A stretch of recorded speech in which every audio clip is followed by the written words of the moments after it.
So what is up mga boss, may ginagawa na naman tayo ngayon na Mi Soul i125 Yamaha to mga boss. Bali may problema nga pala tong motor na to. So bago na yung kanyang regulator, tapos bago na rin yung kanyang battery. So ang ginawa ko rito, yung linya na kulay pula na galing sa battery, binaypas ko yan dahil yung mismong socket niya ay sira na.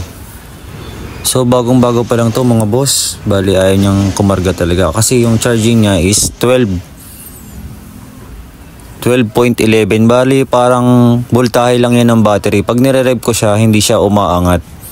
So dapat yan, kahit hindi mo siya i-rev, dapat 13 volt pa rin yung sa multi-digital tester natin. So nagbaklas ako rito sa gilid, nakita ko rito na mayroon siyang sunog. Tapos wala na yung kanyang socket, nasunog na yung kanyang linya.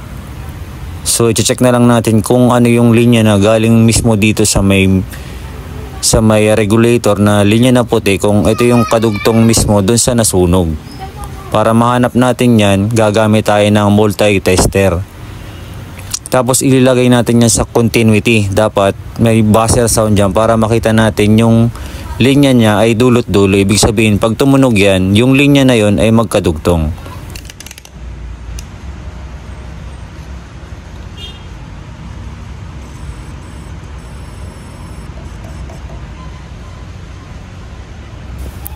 So i-check na lang natin ito mga boss. Dito muna tayo sa isang linya na galing sa regulator na kulay puti. Bali dalawang puti ito mga boss ha. I-check natin kung magkadugtong itong nasunog. So makikita natin dito dapat na may buzzer sound. So ayan mga boss, ibig sabihin may buzzer sound siya. Ibig sabihin buo.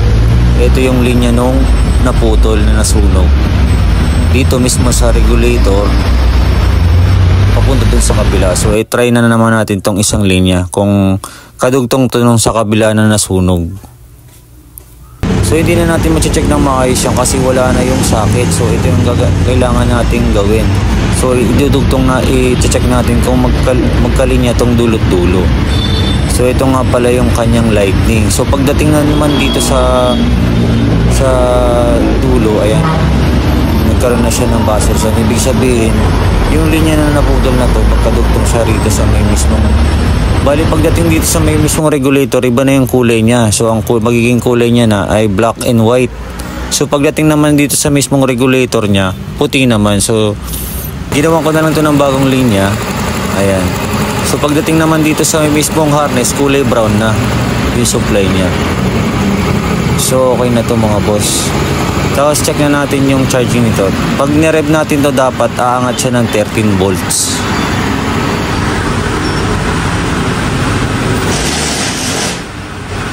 So ayan, nire-rev natin. Nagti-13 volts na siya, 20 pataas. So dapat yan, pag mainit na yung regulator, tapos nagmi-minor siya, dapat ang charging niya 13.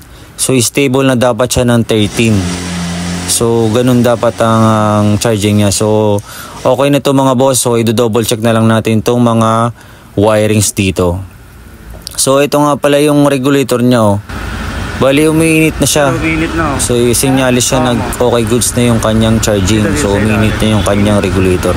Bali yung nga pala nga regulator na to ay nasa 1,400 yung bili ng customer. Tapos yung battery niya, bumili siya ng bago, nasa 900 plus naman yung bili niya. So malaki na yung gas ni sir dito. Bali ang laki na talaga na nagas niya. Tapos nagpagawa pa siya ng makina. Tapos ito lang pala yung problema niya. May problema yung kanyang harness.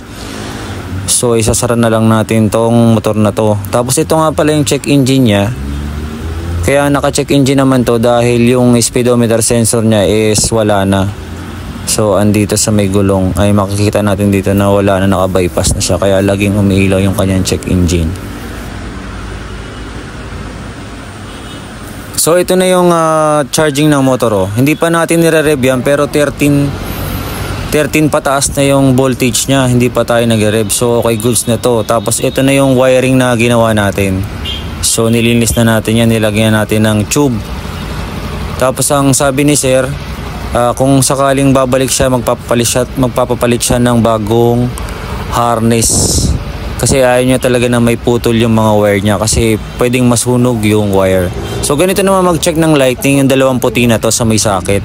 So lagay nyo lang dito sa ground. Pero dapat umaandar yung motor mga boss. Tapos ito yung sa puti na yan, dapat umiilaw yan. Yan. Ganyan. Dapat ganyan, umiilaw din siya. So ganyan na mag-check niya mga boss.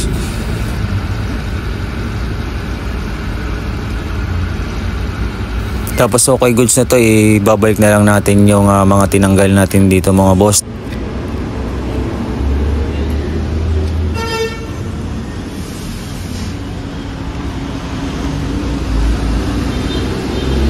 So ganito nga pala mag-check ng linya ng regulator mga boss. So ilalagay natin sa negative. So hanapin natin yung positive dito mga boss. Bali kahit naka-on, on, off, or on yung inyong susian, dapat yung sa mismong regulator nya, dito sa may regulator na kulay pula, dapat iilaw to. Dapat iilaw yung test light natin. So kung ayaw nyo umilaw, ibig sabihin, hanapin nyo yung putol papuntang battery. So hindi rin magiging maganda yung charging niyan kapag walang pumapasok na positive dito sa mismong regulator. So okay goods, ibig sabihin okay goods yung linya pag umilaw yung ating test light. So dapat ang sa ground naman ilalagay natin dito sa positive dahil hinahanap natin yung negative. So dapat yung negative na black dito sa mismong regulator, black wire, ay ilaw din yan. So kung walang ground dyan, so hindi rin kakarga yung ating regulator, dapat iilaw yan. So okay goods naman, umilaw yung ating negative. So okay na to mga boss. Bali nag-bypass nga lang pala ako dito dahil yung linya na kulay pula ay sira na yung kanyang socket. Bali inipit ko na lang yan. So ganito na lang yung formang ginawa ko. So ibabalik na lang natin lahat ng tinanggal natin dito mga boss. Tapos sasara na lang natin yung mga flarings ng motor.